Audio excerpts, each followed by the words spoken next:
Welcome and thanks for being here with me today. For those of you who don't know me, my name is Bob Nesbitt and this is session 3 of this Breathwork series.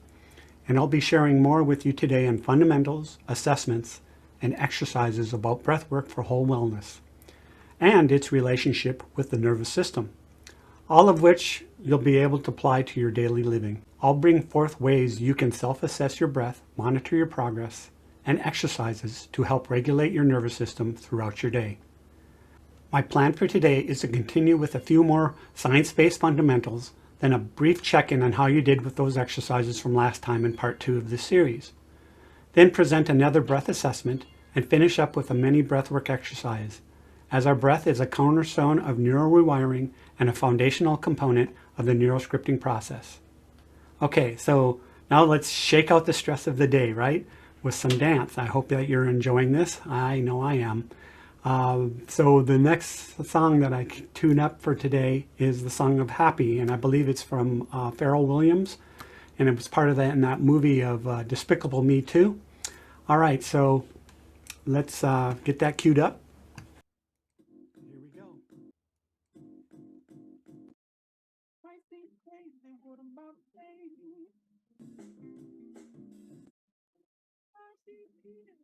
Take a break. Hot air balloon that could go to space. Yeah, I don't care if it's out of the way. Because I'm happy up alone. If you feel like a room without a roof. Because I'm happy up alone. If you feel like happiness is the truth. Because I'm happy. If you know what happiness is to you. Because I'm happy up alone. If you feel like that's what you want. Here comes this and that. Give me all you got. Don't hold it back. Oh, yeah, I'll be just fine. No offense to you, don't waste your time. Here's why. Because I'm happy up alone. If you feel like a room. Because I'm happy up alone. If you feel like happiness is the truth. Because I'm happy up alone. If you know what happiness is to you. Because I'm happy up alone. If you feel like that's what you want. Bring me down. Ain't nothing. Bring me down. Love is beautiful. Bring me down. Ain't nothing. Bring me down. I said, bring me down. Ain't nothing. Bring me down. Love is beautiful. Bring me down. Ain't nothing. Bring me down. I said, cause I'm happy all alone. If you feel like a room without a roof. Cause I'm happy all alone. If you feel like happiness is the truth. Because I'm happy. Happiness is you. Because I'm happy all alone. If you feel like that. Because I'm happy, and I hope you're happy too. All right.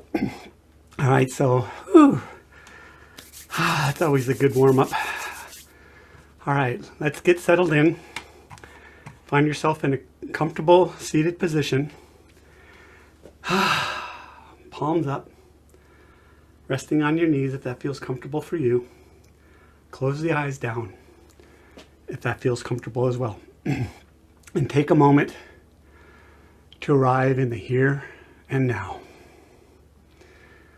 Take a deep inhale through the nose, filling your belly, followed by a deep exhale. Relaxing the shoulders and down through the back, thus allowing your presence to arrive in the here and now, and just breathe normally.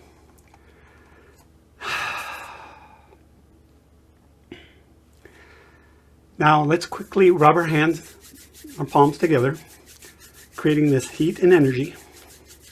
And as you do this, you're activating both hemispheres of the brain, the creative and the critical. stop and bring your hands together at heart center, thumbs into the chest, elbows out to the side, allowing the creative and critical to become one. And just sit with this while being grateful that your basic needs in the moment are met. Now for me, I will say something along the lines of, thank you, angels, for reminding me of your presence and providing me with the messages that I need to hear today. You can state something similar if that feels right for you to do.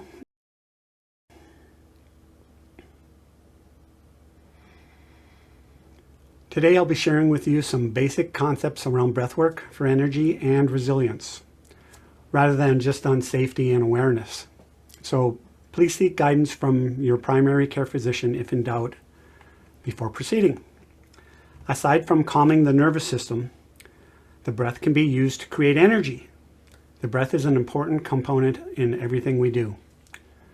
So I have these 11 need-to-know science-based fundamentals about breathwork and its relationship with the nervous system, and I'll share 3 more of those here with you today, and then the remaining at the next time. So, need-to-know fundamentals 7 through 9. So number 7, slowing the breath and making the exhale longer than the inhale is the quickest way to disengage that fight or flight response, engage the prefrontal cortex, reduce anxiety, and regulate the entire system. So paying focused attention to our breath while counting the seconds of our inhale and exhale is a great way to silence that monkey mind, because the mind cannot race, worry, or focus on to-do lists or whatever crazy other antics our minds do while counting breaths and focus on the rhythm at the same time. Number 8, a great practice to start doing is doing several short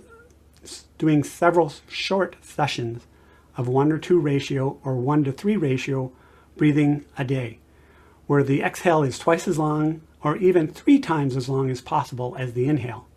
So, for example, inhale on the 5 count, then exhale on the 10 count, or even 15 count. Number 9, this one really hits home for me. Many people fall asleep in a state of incoherence.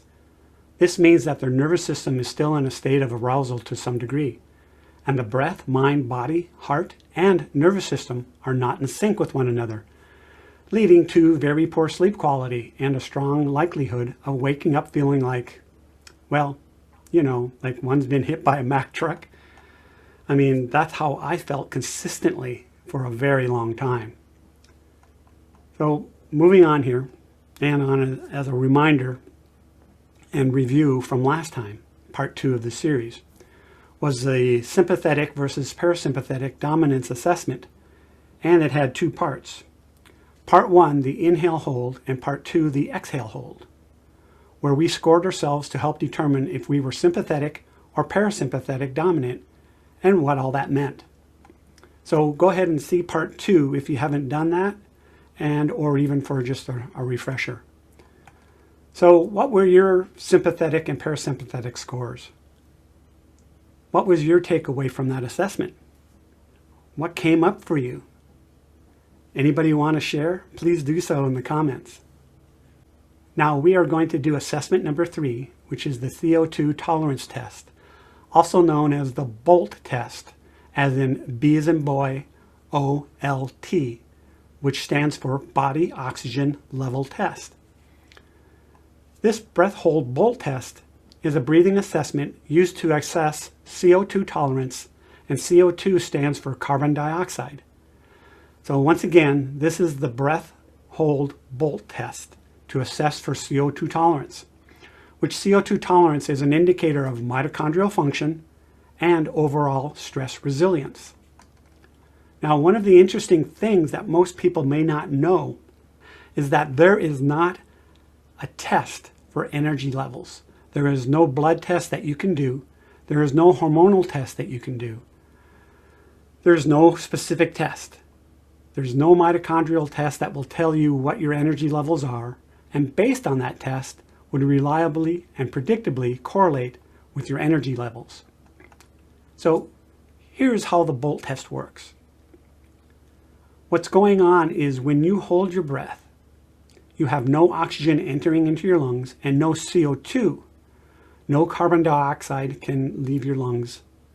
So what's going on in your body is that CO2 levels rise and oxygen levels in your blood start to drop.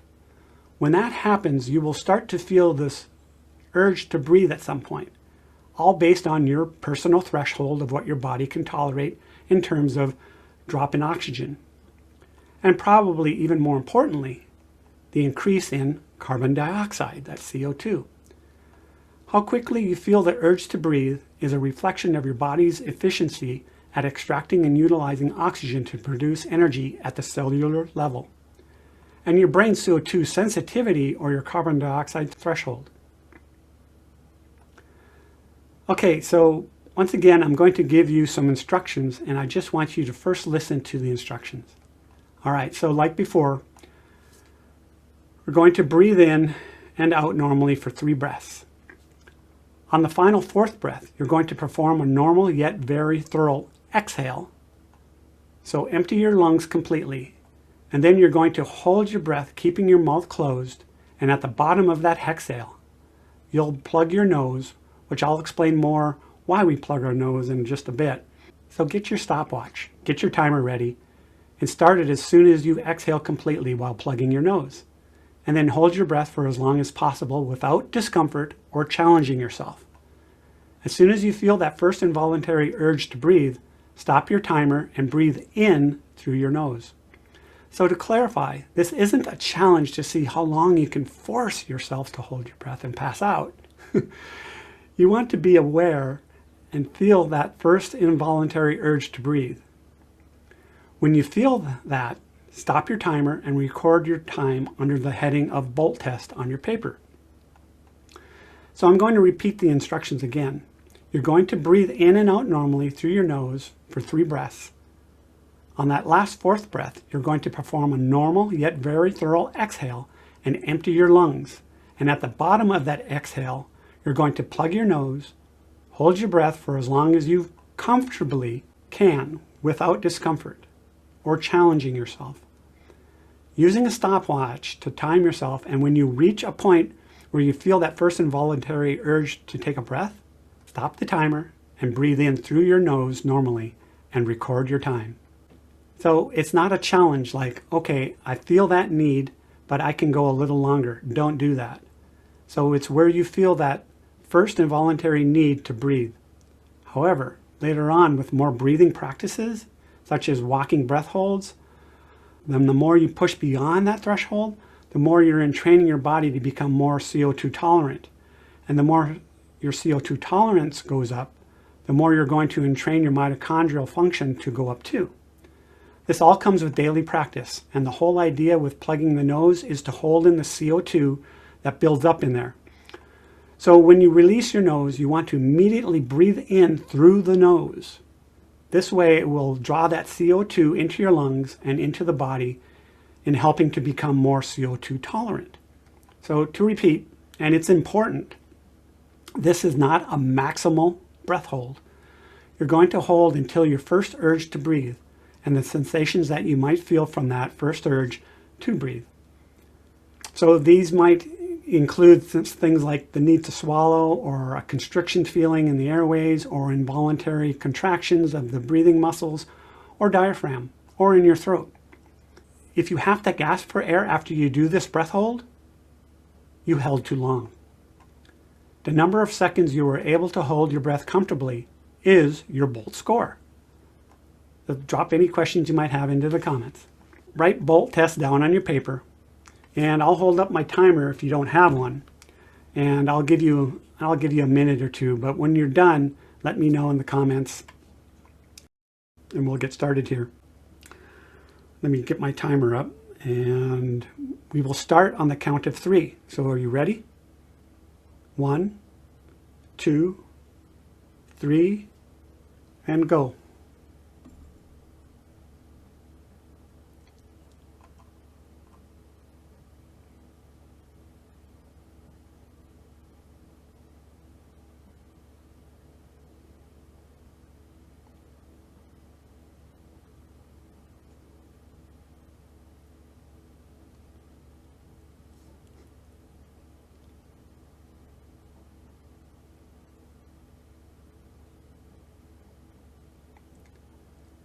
All right, 30 seconds is up.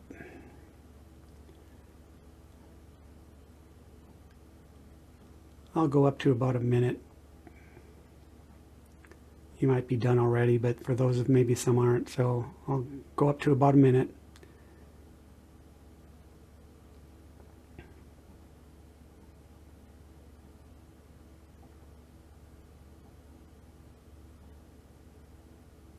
And there's a minute. All right. Okay, and as a reminder, this test is an indicator of two things: mitochondrial function and overall stress resilience. Did you record your number? How did you do? Write that down in the chat, in the comments there. So here's the scoring chart to evaluate your number, which I'll drop into the comments as well. So this is the ranking chart. If you are under 10 seconds, which is going to be classified as very poor and severe fatigue. If you're between 10 and 20 seconds, then that indicates strong fatigue. Between 20 and 30 seconds is average or moderate fatigue. From 30 to 40 seconds is good with light fatigue. 40 and above seconds is optimal, indicating healthy energy levels. Okay, so what does your BOLT score say about you? The lower that your BOLT score is, the more that you're probably quite fatigued and have very poor energy levels. The more you have a BOLT score of 40 or above and beyond that, the more likely it is that you're to have great energy levels. You will feel better and have more energy each time your BOLT score increases by 5 seconds. This is an amazing, simple, daily, and free 1-minute test to track your scores and track your progress every day. Again, you're going to find that as you improve your BOLT score, you're going to feel more energetic and your anxiety levels will drop as well. Your anxiety, stress levels, and your resilience to stress will all improve. Now, a quick word on your rate of progress. Initially, the rate of progress will be faster, the first 2 weeks or 3 weeks even. You might increase 3 to 4 seconds each week, and sometimes it can increase more rapidly as you stay consistent with the practice by practicing these various breath holds. For some people, you can get upward of 10 to 15 second improvement within the first few weeks. Now, when your BOLT score reaches more than 20 seconds, it is absolutely normal for the rate of progress to slow down a bit. When the BOLT score is less than 20 seconds, what happens is excessive breathing relative to the rate of production of carbon dioxide, which eliminates too much carbon dioxide, and that leads to a net loss of CO2 in the blood. And that can lead to some really serious problems. Mainly, it leads to less efficient oxygen delivery to your cells. This is counterintuitive. Most people think of carbon dioxide just as this byproduct of breathing, that it's just this waste gas, but actually it's incredibly important. In order to have the proper levels in your body in performing its critical functions of helping oxygen get into the cells, you have to have a good match of the production of oxygen at the cellular level to the rate and volume of your breathing, which only happens when your BOLT score is at least 30, okay? So how do we increase our BOLT score? We have 3 critical steps. Eliminate excess CO2 loss, improve CO2 tolerance, and reset your CO2 threshold. So first, we want to train to breathe through the nose day and night. We want to stop sighing and yawning so much, and to not take deep breaths throughout the day, and learn to start to suppress some of those instincts to sigh. In addition, we want to avoid taking big breaths when yawning or talking. Individuals with a low BOLT score are often tired and yawn very frequently throughout the day. In addition, when you're talking, you need to be aware that your breathing should not be heard while talking, and good breathing during rest should not be seen or heard. There are 2 different centers in the brain. One is for regulating rhythmic breathing in and out, in and out, in and out. The other one is for regulating breathing during talking. Your breathing actually changes quite a bit when you're talking. A very common myth is the myth that deep breathing is optimal for health. It's not. The whole idea behind this myth is that our bodies are not in an efficient state of carrying enough oxygen and being able to deliver enough oxygen to the cells because they don't have enough available to them. This is just entirely wrong. Deep breathing doesn't help because we don't actually have a deficiency of oxygen. We have lots of oxygen in our blood, or at least we should, which is a whole nother discussion. The solution to developing more oxygen to your cells isn't about breathing more and breathing deeper and faster. It doesn't work like that. The problem normally isn't a lack of oxygen in the blood, but that not enough oxygen is being released from the blood to the tissues and organs, including the brain, thus resulting in feelings of lethargy, exhaustion, and low energy levels. So the real reason is not lack of oxygen in the blood or lack of oxygen getting into the lungs, but rather a lack of oxygen delivery to the cells. And that is primarily due to low levels of carbon dioxide. So then, what regulates our breathing rate and volume? It's not oxygen, and that's important to know. CO2, carbon dioxide, is the primary regulator of our breathing rate and breathing volume.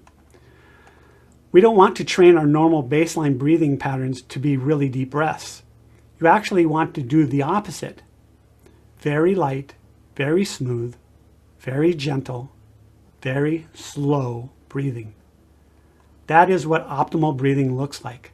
Not full deep breaths and or as big as you possibly can. Now the second thing is we're going to improve our CO2 tolerance. This is where we practice exercises designed to reduce breathing volume towards normal. This is about learning to relax our nervous system. And box breathing, like the 4-4-4 and holding breath walks, are just some examples of this. And athletic swimmers practice this pretty much without realizing it. Our CO2 tolerance relates massively to our sympathetic or parasympathetic nervous system activation and our anxiety levels. Anxiety correlates hugely to our CO2 tolerance and to how functionally or dysfunctionally our breathing is. The objective of these practices is to train our brain and nervous system to intentionally create a tolerable need or hunger for air, to handle higher levels of carbon dioxide as our normal baseline threshold. So if you have a low CO2 threshold, that's going to profoundly correlate with states of anxiety. Number 3 is reset our carbon dioxide threshold. In this one, we do much more aggressive breath hold practices called intermittent hypoxic training. And these are really the crux. Once you achieve decent BOLT scores and you're in decent health, you're ready to start implementing these intermittent hypoxic training exercises, such as doing breath holds while you're walking as both a test and or a tool by building up a resilience known as hormesis, which is applying tiny amounts of therapeutic stressors, which when done properly, strengthens your mitochondria. And this is called walking breath holds. This is introducing low amounts of physiological stress for the purposes of increasing physiological resilience, not causing harm. That's what hormesis is. What doesn't kill you makes you stronger. For example, as you're walking, you would exhale completely, plugging your nose to retain the CO2 and count how many steps you can take until you feel that urge to breathe. This gets your baseline. Then unplug your nose and immediately inhale through the nose to take in that CO2. Keep on walking and recover for a bit and repeat as many times as you feel comfortable and increase over time. various forms of fasting is hormesis. Stressors that when introduced in tiny amounts actually increase resilience. Whereas if that same stressor was introduced in a large amount, it could cause harm or even cause death. So fasting, when you do it on a low level, is beneficial. But if you withdraw food and put someone into a starvation for an indefinite amount of time, it can kill them. So that's what hormesis is. Little bits of therapeutic stressors, when done under the right circumstances and in the right amounts, increase resilience and the ability to respond to other stressors when you're presented to those in the future, right? There are various advanced intermittent hypoxic training exercises that build these three things, which go beyond this presentation, but can start from 10 to 15 second breath holds all the way up to multi-minute breath holds, which are challenging even to the fittest of athletes. And this is the single fastest, most powerful way to rapidly increase your energy levels. Again, overbreathing reduces levels of carbon dioxide, resulting in decreased oxygen to the tissues. And the key point here is that having optimal levels of CO2 is critical to the delivery of oxygen in your tissues. When you overbreathe, you expel too much CO2, and that is chronically hindering the delivery of your oxygen to the tissues. What we need to do here is reset our CO2 sensitivity, our CO2 threshold, so that we can change our breathing rate and our breathing volume and bring those CO2 levels back up to optimal levels, where it can allow for efficient oxygen delivery to the cells. That's the critical thing to understand about CO2. Okay then, why do we become overbreathers? As I have described previously, when you are in a state of stress or anxiety, it causes sympathetic arousal. It stimulates the sympathetic nervous system, which is known as the stress response nervous system. That leads to an increase in heart rate and in breathing rate. In other words, the nervous system gets wired into regulating a pattern of breathing and levels of carbon dioxide that are suboptimal. It's worth mentioning here that the Buteyko breathing method, spelled B-U-T-E-Y-K-O, and Dr. Buteyko has been around for a very long time, and he was instrumental in uncovering a lot of this. A lot of the relationship of the fact that the majority of the people are actually chronically overbreathing. So, one other thing I want to mention here, which is if you're currently in a very poor health or you have chronic fatigue syndrome, you don't want to just jump right into the intermittent hypoxic training exercises. You're going to want to take several weeks to do foundational practices before you even jump into more advanced guided intermittent hypoxic training practices known as IHT, right? Once you get beyond a 20-second bolt score and master those basics, you start to build up some foundational tolerance to CO2, and you start to correct some of the dysfunctional breathing and rebalance oxygen and CO2 in your blood. You then can start to gently move into the intermittent hypoxic training practices. So again, what doesn't kill you makes you stronger. And always ensure adequate recovery time between rounds. So how to use your bolt score? First, measure your bolt score every single day, first thing in the morning. Have a notebook next to you where you can just quickly jot down your score for the day. You write the date down, you write your score down. Also, I recommend maybe 3 columns so you can also write your energy and your anxiety levels. What you want to do is track the trend and how your bolt score improves over the weeks and how that correlates with improvements in your mood and energy levels and decreases in anxiety. I think as you do this, you're really going to see it objectively in your notes, that as you go from day 1 to day 15 and to day 30, you're going to see big improvements in your energy levels and stamina during exercise, also in your mood and the reduction of anxiety.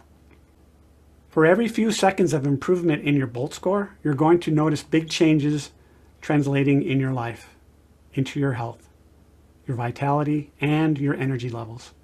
So here's a quick summary. The first important point of what we covered, deep breathing is stressed breathing, and light breathing is optimal breathing. We do not want to train in a pattern of deep breathing. That is not optimal breathing. Second key point, carbon dioxide is not just a waste gas. It's critical for oxygen delivery to your cells.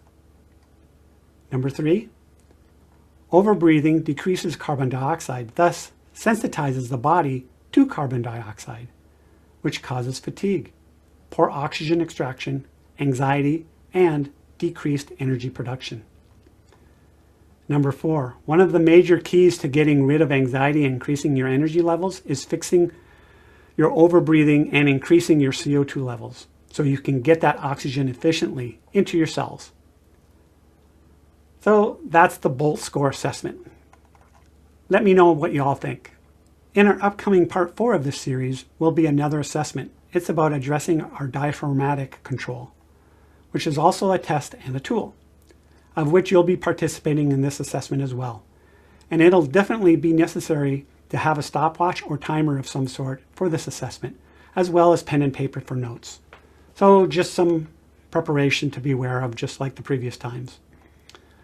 So that will be part 4 of this series. I'll end this week's session with a basic simple breathing exercise, something you can practice this week. So this would be about breath work for energy. So up to this point, I have provided you with several calming and relaxing breathing exercises, as most of us are in overdrive in that sympathetic response and need to learn how to apply the brake, slow down, and pause in order to regulate our overactive, all-or-nothing thinking and perfectionism tendencies. So I will now share a gentle yet effective quick exercise for activating the nervous system when we need to ramp up our energy, focus, or alertness. So let's say you're in an afternoon lull and you have work to do, but all you want to do is just go take a nap, right? Like you got a case of afternoon mono. I would often get afternoon mono at work. After lunch, I'd be feeling like, I got mono. I got to go lay down, man. I don't want to finish the day here. You know, I was dragging like a broken wagon. So a breathing tool to ramp yourself up is called the Sniff, Sniff, Sigh. And what you do with that is you want to begin by emptying your lungs completely. And you're going to take 2 quick sniff inhales into your diaphragm through your nose, like 1 second each. So the full inhale is going to be a 2 count, but it's going to be done in 2 quick sniffs. Not into your chest, but into your diaphragm. So this makes sense because whenever we're crying hard, we do this. So like example, right? So 2 quick sniffs into your diaphragm and then an exhale on the 2 count out the mouth with a sigh. And you want to keep a good rhythm. Now again, you want to first try it out for maybe 15 to 30 seconds to see how it makes you feel. If it makes you feel any worse, then don't do it. But I find it can really help you ramp up energy, focus, and alertness to get you through a lull in your day. And the reason, again, like I think I mentioned it previously, is that if you don't feel comfortable with doing it, it's because you're so comfortable feeling a different way. Your body has to respond. It takes time to respond to when you make changes like this. So an interesting fact, the sigh and or exhale also promote vagal activation and calmness. And as I have mentioned previously, is a parasympathetic response, where the inhale is sympathetic stress response. So just to show you real quick, that would be, the sigh, sigh, exhale, right?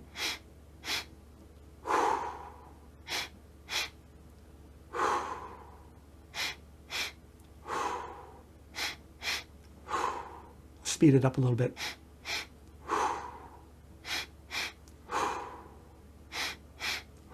However, you got to be careful not to hyperventilate if you speed up too quickly, right? Okay. So in wrapping up, it's interesting how mentally and emotional states of the mind influence cellular health, and how breathwork is an instrumental key component for this regulation. Now, with 0 being none and 100% being everyone, what percentage of the layperson population do you feel understands this core component, which is the power of the nervous system? Probably what, under 20%? And you can thank our current medical paradigm for that lack of this education. Also, the importance of being a non-judgmental observer to pause and take action as it's happening. How do you think stress and being in a constant state of fight or flight affect blood sugar regulation? Our world is fixated on the physical dimension, just fixated on it. And I believe that it's largely driven by our current medical paradigm and the culture that the current medical paradigm creates and supports. But actually, so much happens in the metaphysical, right? So much more happens in the metaphysical. Think of breath work as you would exercise. You pick a certain exercises when working on your glutes or your abs, right? So we can have a whole toolbox of breath work exercises to fit various situations and accommodate the uniqueness of each individual. For example, things like holotropic breath work, which has been known to give breath work a bad rap, as some have had unpleasant experiences when using inappropriately. Holotropic breathwork uses rapid controlled breathing patterns and rhythmic music to induce a dreamlike experience or psychedelic highs, or what's usually referred to as an altered state of consciousness. It became popular in the 70s after drugs like LSD were outlawed in the US in 1968. The goal was to access parts of the psyche that can't be reached under normal conditions. It's used to relieve mental health conditions and their symptoms, including things like depression, substance use disorder, PTSD, which is post-traumatic stress disorder, anxiety, negative thinking, chronic stress and tension. So once again, the best part of all this is that our breath is always with us, and well, it's free. So this practice is your commitment to your self-love. Feel that, feel grateful for that, and honor your commitment. So at this point, I will lead us into a tuning out. And when you're ready, rub your palms quickly together, creating that heat and energy once more. Now bringing the thumbs into the heart, elbows out to the side, and reconnecting with that love that is already inside of you. Being grateful for the practice that is leading you back home to the self.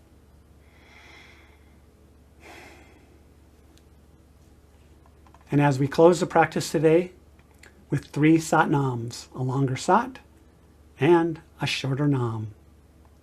Take a cleansing breath, inhale and exhale, and inhale to begin.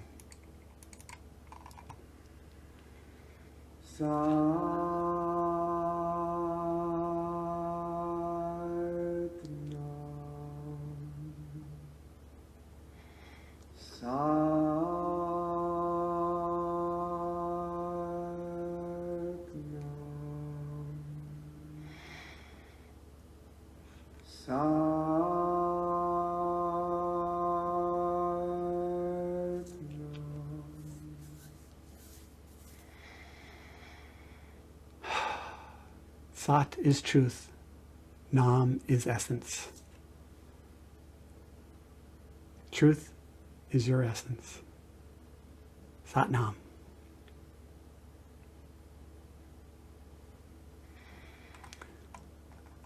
And when you're ready, come back into the space. And thank you for sharing your practice with me today, because this is now your practice. I am grateful for you joining me today. For those of you live or on the replay, please feel free to comment. I would love to hear what your takeaway is from this presentation. I look forward to seeing you again next time and how your week went. Much love, light, and joy to you all.